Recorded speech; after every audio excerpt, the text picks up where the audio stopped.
The Lord, God's morning again. एक और सुबह है जो प्रभु ने दी है। दिल की गहराई से धन्यवाद करें, ये प्रभु की सुबह है। आमीन। क्या आप अपने लोगों को विश कर रहे हैं? क्या आप उनसे मुलाकात कर रहे हैं? लगातार प्रार्थना कर रहे हैं? This is what our daily job. ये हमारी रोज़ की ज़िंदगी है, रोज़ ये कीजिए। आज आइए 14 अध्याय पढ़ेंगे। 14 अध्याय में काफ़ी बहुत सारी बातें लिखी हैं, लेकिन इन सब का विषय और उद्देश्य सिर्फ एक है, कोड़ के बारे में। 13 अध्याय में हमने कल कोड़ के बारे में पढ़ा था। 14 अध्याय में भी कोड़ के बारे में, कोड़ से शुद्धता के बारे में। अगर देखें तो 14 अध्याय के पहले वचन में लिखा है, फिर यहोवा ने मूसा से कहा, कोड़ी के शुद्ध ठहराने की व्यवस्था यह है, वह याजक के पास पहुंचाया जाए और याजक छावनी के बाहर जाए और याजक उस कोड़ी को देखे, और यदि उसके कोड़ की व्याधि चंगी हुई हो तो याजक आज्ञा दे कि शुद्ध ठहराने वाले के लिए 2 शुद्ध और जीवित पक्षी, देवदारू की लकड़ी और लाल रंग का कपड़ा और जूफा, ये सब लिया जाए। और याजक आज्ञा दे कि एक पक्षी बहते हुए जल के ऊपर मिट्टी के पात्र में बलि किया जाए।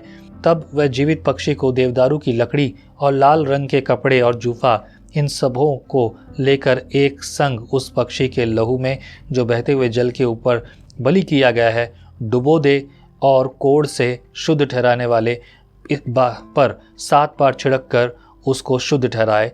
तब उस जीवित पक्षी को मैदान में छोड़ दे और शुद्ध ठहराने वाले अपने वस्त्रों को धोए और सब बाल मुड़वाने वाले जल से स्नान करें, तब वह शुद्ध ठहरेगा।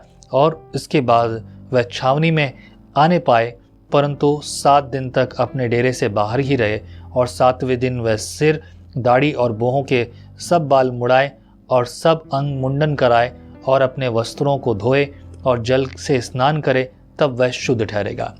अव्वल देखा जाए तो ये कहानी बड़ी गंभीर है। ये कुछ लगभग वैसा नहीं है जैसा कि किसी की 12वीं या 13वीं की जा रही हो, ऐसा हुआ है तो ऐसा किया जाए, वैसा किया जाए। नियम कई बार कठोर और बड़े मुश्किल लगते होंगे, but there was some reason. अब आप देखते हैं पक्षी को जो है बहते पानी के ऊपर बलि किया जाए और उसका जो लहू है वो एक जो है मिट्टी के पात्र में इकट्ठा किया जाए, उसको 7 बार उस पर छिड़का जाए, और इसी तरीके से सारी वस्तुओं पर जो भी है, और इस प्रकार से एक जीवित पक्षी जो है छोड़ दिया जाए, उड़ा दिया जाए। क्यों? क्योंकि अब यह आज़ाद हुआ, इसकी जो बंधुआई थी वो छूट गई है।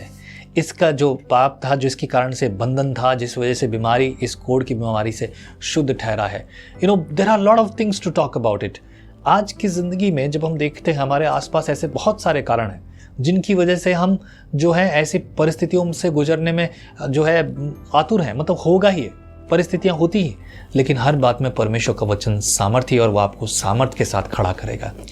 पर निर्भरता इस बात पर है कि अब वाकई में हम सच्चे जीवित परमेश्वर की दिल से आराधना करते हैं, जैसा वो है वैसा उसके पास आते हैं। That is the question here. आमीन। प्रभु आपके जीवन में कार्य करे मेरे प्रियो। मैं इस भाग को अगर आपके सामने बात करूं, 32 वचन तक कोड़ के बारे में बातचीत हो रही है, किस प्रकार से शुद्ध ठहरेगा। इसे आप पढ़ सकते हैं। मैं इन बातों पर ज़्यादा बात इसलिए नहीं कर रहा हूँ क्योंकि लगभग ये एक ही जैसी बातें हैं, पर आगे आने वाले अध्यायों पर हम और बात करेंगे। इसी के बाद अगर देखें 33 वर्ष से भवन का कोड़, यानी कि जिस घर में ये व्यक्ति रहा हो, जिसमें कोड़ी रहा हो, उसके कोड़ को कैसे, उस भवन को कैसे शुद्ध ठहराएं ताकि उसमें फिर से जो है बसेरा किया जाए, फिर से उसमें लोग आएँ। मैं चाहूँगा कि आप इसे पढ़ें, प्रभु आपके जीवन में कार्य करें।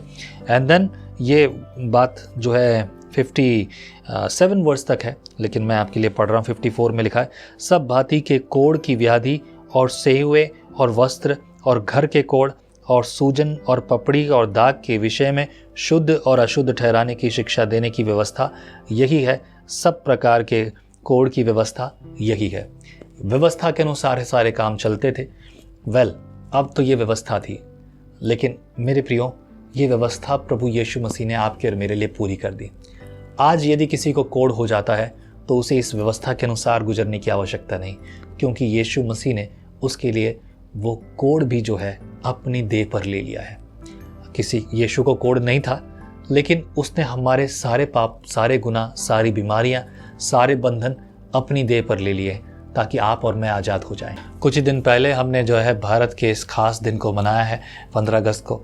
आज़ादी की बात हम करते हैं। आज़ादी सब बातों में बहुत महत्वपूर्ण है मेरे प्रियो। आज़ादी जब प्रभु यीशु मसीह ने आपको दी है तो उसके कारण आनंदित हो जाइए, खुश हो जाइए, आगे बढ़ते जाइए। मैं निवेदन करूँगा, संभव है इसे पढ़िए, मगर मैं इसे पढ़ूंगा तो काफ़ी लंबा समय भी लगेगा, लेकिन ये बात लगभग एक ही है। प्रभु आपके साथ हो। आगे हम देखेंगे अगले अध्याय को, 15 अध्याय कल पढ़ेंगे। प्रभु आपको प्रेरित करे, आगे की संगति और आगे का समय परमेश्वर के हाथों में सौंपिए। आमीन। प्रभु आपके साथ हो। जय मसीह की। आप कहते हैं एक कप कॉफी मेरा दिन बना देती है, पर आपका मॉर्निंग डिवोशन विजनरी रेडियो और टीवी पर आपकी जिंदगी बना सकता है। हम हमेशा सोचते हैं कि शायद मैं भी बाइबल कॉलेज जाकर बाइबल को अच्छे से सीखता, पर अब आपके लिए है visionary TV, deep Hindi Bible study के लिए।